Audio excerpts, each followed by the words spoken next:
Friends, welcome to my channel. इस video में हम देखने वाले हैं SSC CHSL 10 March first shift के सभी क्वेश्चंस का एनालिसिस। ये सभी क्वेश्चन रियल एंड ऑथेंटिक हैं और हम इनका जो एनालिसिस है वो बायलिंगुअल बाय लैंग्वेज में देखने वाले हैं। तो चलिए शुरू करते हैं।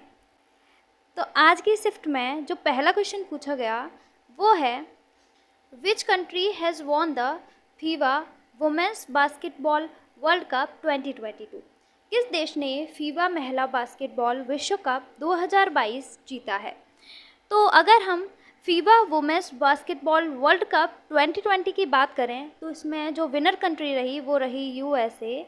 एंड यूएसए ने किसको हराया है? यूएसए ने हराया है चाइना को।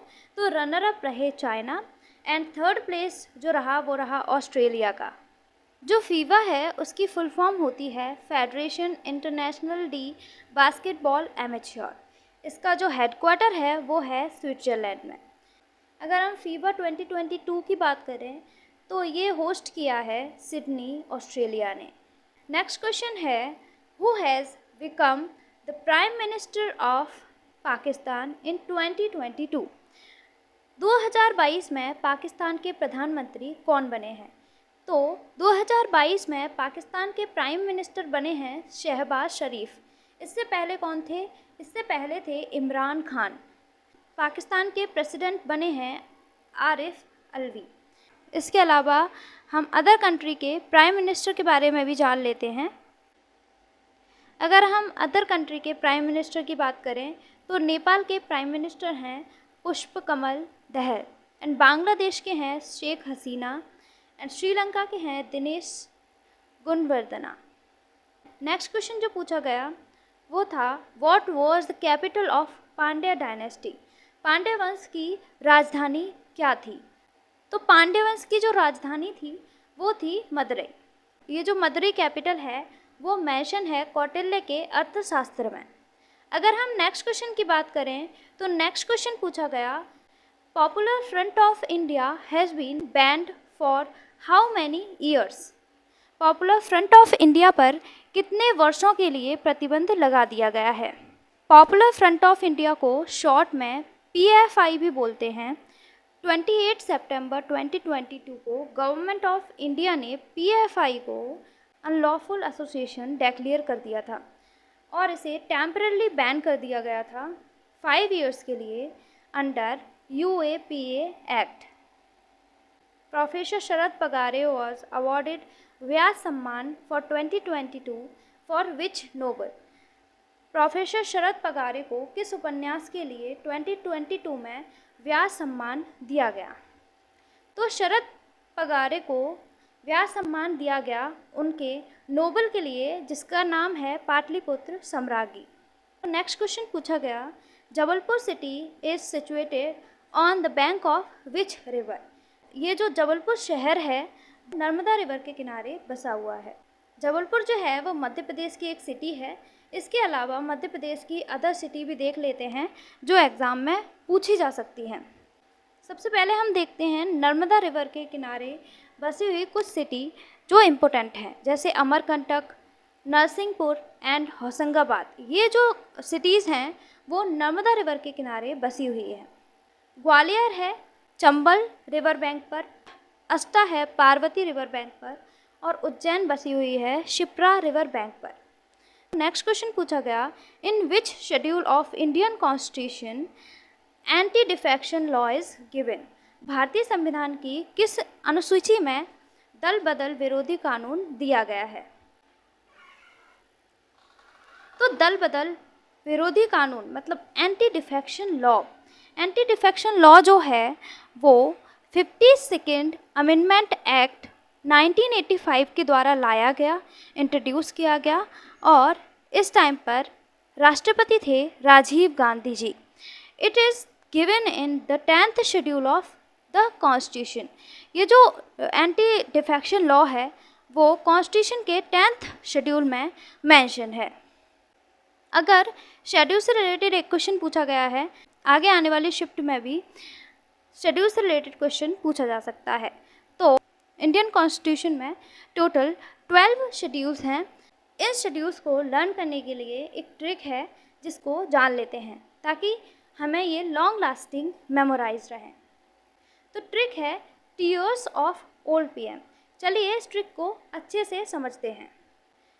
टीयर्स ऑफ ओल्ड पीएम में टीयर मतलब टी का मतलब हो गया territories, E emoluments and A affirmations and oaths, R Rajya Sabha seat allocation, S हो जाएगा scheduled areas, O other tribal areas, F federal list, O official language, L land reforms को first amendment act 1951 के तहत लाया गया था। डी से होगा डिफेक्शन मतलब anti defection law added by 52nd amendment act 1985। P से रहेगा पंचायत को 73rd अमेंडमेंट 1992 के तहत ऐड करा गया। एंड एम से हो जाएगा म्यूनिसपैलिटीज़ जो हैं वो 74th अमेंडमेंट एक्ट 1993 के तहत ऐड की गई थी। नेक्स्ट क्वेश्चन जो पूछा गया वो था the outermost zone of candle flame has a colour of. एक मोमबत्ती की लौ के सबसे बाहरी क्षेत्र का रंग क्या होता है? तो एक मोमबत्ती के लौ के सबसे बाहरी क्षेत्र का जो रंग होता है वो होता है blue, Neela. The outermost zone of a candle flame is blue in color. It is also called non-luminous zone, where the complete combustion of wax takes place. अगर हम कलर की बात करें तो हम इस डायग्राम के थ्रू अच्छे से देख सकते हैं। जो ये आउटर जोन है वो ब्लू इन कलर है, मिडिल जोन जो है वो है yellow in colour and inner zone जो होता है वो होता है black in colour. Next question जो पूछा गया वो था Mohiniyattam is the classical dance form of which state. Classical dance form से काफ़ी क्वेश्चंस पूछे जा रहे हैं और हर एक शिफ्ट में एक या दो क्वेश्चन क्लासिकल डांस फॉर्म से ज़रूर पूछा जा रहा है। तो क्लासिकल डांस फॉर्म्स को आप अच्छे से प्रिपेयर करके जाइए। मोहिनीअट्टम जो है वो किस राज्य का शास्त्रीय नृत्य है? मोहिनीअट्टम जो है वो केरला राज्य का शास्त्रीय नृत्य है। First point is it is a beautiful women dance combines grace and elegance of Bharatnatyam with the vigor of Kathakali. The element of air is symbolized through Mohiniyattam performance. क्योंकि क्लासिकल डांस फॉर्म से काफ़ी questions पूछे जा रहे हैं, हर एक shift में पूछे जा रहे हैं, तो हम देख लेते हैं कि कौन सा क्लासिकल डांस जो है वो किस स्टेट से रिलेटेड है।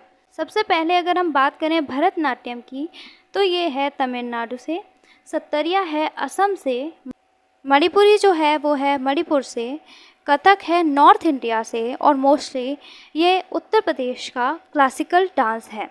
ओडिसी है ओडिशा से, कथकली जो है वो है केरला से, मोहिनीअट्टम जो है वो भी है केरला से, कुचिपुड़ी जो है वो आंध्र प्रदेश का क्लासिकल डांस है। वैसे तो संगीत नाटक एकेडमी के अकॉर्डिंग 8 क्लासिकल डांस हैं, बट मिनिस्ट्री ऑफ कल्चर के अकॉर्डिंग छऊ भी क्लासिकल डांस है। छऊ जो है वो उड़ीसा, झारखंड एंड वेस्ट बंगाल का क्लासिकल डांस है according to ministry of culture. Next question जो पूछा गया वो था which team could not qualify in the 15th session of IPL। IPL के 15th सीज़न में कौन सी टीम क्वालिफाई नहीं कर पाई? ये जानने के लिए देख लेते हैं कि कौन सी टीम थी जिन्होंने क्वालिफाई किया। तो only 4 teams qualified for the playoffs, जिनमें शामिल थी Gujarat Titans, Rajasthan Royals, Lucknow Super Giants and Royal Challengers Bengaluru. इन चारों के अलावा जो भी टीम ऑप्शन में थी वही इस क्वेश्चन का करेक्ट आंसर है। नेक्स्ट क्वेश्चन जो पूछा गया वो था how many medals have Haryana von in the 4th Khelo India youth games. 9 मार्च की फर्स्ट शिफ्ट में क्वेश्चन पूछा गया 5th खेलो इंडिया यूथ गेम से और इसमें पूछा गया है 4th खेलो इंडिया यूथ गेम से। 4th खेलो इंडिया यूथ गेम्स में हरियाणा ने कुल कितने पदक जीते हैं? 4th खेलो इंडिया यूथ गेम्स 2021 की बात करें तो इसमें हरियाणा ने जीते हैं टोटल 137 मेडल्स, जिसमें 52 गोल्ड हैं, 39 सिल्वर हैं एंड 46 ब्रॉन्ज मेडल्स हैं।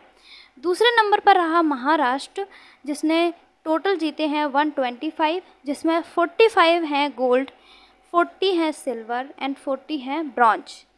थर्ड जो रहा वो रहा कर्नाटका ने टोटल 67 मेडल्स जीते, जिसमें 22 हैं गोल्ड, 17 हैं सिल्वर एंड 28 हैं ब्रॉन्ज। अगर फोर्थ खेलो इंडिया यूथ गेम से क्वेश्चन पूछा गया है तो फिफ्थ खेलो इंडिया यूथ गेम्स 2023 से भी क्वेश्चन पूछा जा सकता है, सेम क्वेश्चन पूछा जा सकता है। तो इसमें जो फर्स्ट पर रहा वो रहा महाराष्ट्र, इसने टोटल मेडल्स जीते 161, जिसमें 56 gold, 55 silver and 50 bronze medals हैं। दूसरे नंबर पर रहा हरियाणा, जिसने टोटल जीते 128 मेडल्स, जिसमें 41 है गोल्ड, 32 हैं सिल्वर एंड ब्रॉन्ज हैं 55। तीसरे नंबर पर रहा मध्य प्रदेश, इसने टोटल 96 मेडल्स जीते, जिसमें 39 गोल्ड हैं, 30 सिल्वर एंड 27 हैं ब्रॉन्ज। नेक्स्ट क्वेश्चन जो पूछा गया वो था which is the nodal agency of Ayushman Bharat digital mission ABDM। Ayushman Bharat digital mission की नोडल एजेंसी कौन सी है? तो आयुष्मान भारत डिजिटल मिशन की जो एजेंसी है वो है the national health authority, NHA जो है वो आयुष्मान भारत डिजिटल मिशन की नोडल एजेंसी है। नेक्स्ट क्वेश्चन जो है वो पैसिफिक ओशियन से रिलेटेड क्वेश्चन था और क्वेश्चन कुछ इस तरह से था कि 4 ऑप्शन दिए हुए थे और ये पूछा था कि पैसिफिक ओशियन के बारे में कौन सा जो ऑप्शन है वो राइट है। तो पैसिफिक ओशियन के बारे में सारी चीज़ें अच्छे से देख लेते हैं। पैसिफिक ओशियन जो है वो है largest ocean of the world. Pacific Ocean world का लार्जेस्ट ओशियन है। It is the deepest ocean too and average depth जो है वो है इसकी 4280 मीटर्स। मैरिना ट्रेंच जो पैसिफिक ओशियन का डीपेस्ट ट्रेंच है और वर्ल्ड का डीपेस्ट ट्रेंच भी है, जिसकी डेप्थ है 11,034 मीटर्स। नेक्स्ट क्वेश्चन जो पूछा गया वो था what is the full form of URL। URL की फुल फॉर्म क्या है? तो URL की फुल फॉर्म होती है uniform resource locator. Next question जो पूछा गया वो था which subject is not included in the concurrent list. Concurrent list में कौन सा विषय शामिल नहीं है? इसके लिए हमें कॉन्करेंट लिस्ट में जो भी सब्जेक्ट्स इंक्लूडेड हैं उनको देखना पड़ेगा। तो सभी लर्न करना, सभी तो 100 हैं और 100 को लर्न करना टफ है, इसीलिए हम सिर्फ इम्पोर्टेंट जो सब्जेक्ट्स हैं उनको देखेंगे। कुछ इम्पोर्टेंट सब्जेक्ट्स को लर्न करने की ट्रिक है CM सेफ ट्रेड। चलिए इस ट्रिक को समझने की कोशिश करते हैं। इस ट्रिक में C का मतलब है criminal law and criminal procedure, M का मतलब है मैरिज, S का मतलब है सक्सेशन, A का मतलब है अडॉप्शन, F मतलब है फॉरेस्ट, E मतलब है एजुकेशन एंड ट्रेड मतलब है ट्रेड यूनियंस। ये जो सभी सब्जेक्ट्स हैं वो इंक्लूडेड हैं कॉन्करेंट लिस्ट में। आज के शिफ्ट में जो नेक्स्ट क्वेश्चन पूछा गया वो था who is the chairman of NITI Aayog. NITI Aayog का अध्यक्ष कौन है? नीति आयोग के जो अध्यक्ष होते हैं वो होते हैं प्राइम मिनिस्टर। तो इंडिया के प्राइम मिनिस्टर हैं मिस्टर नरेंद्र मोदी जी, तो यही नीति आयोग के चेयरमैन भी हैं। अगर हम नीति आयोग के फुल फॉर्म की बात करें तो ये है national institution for transforming India.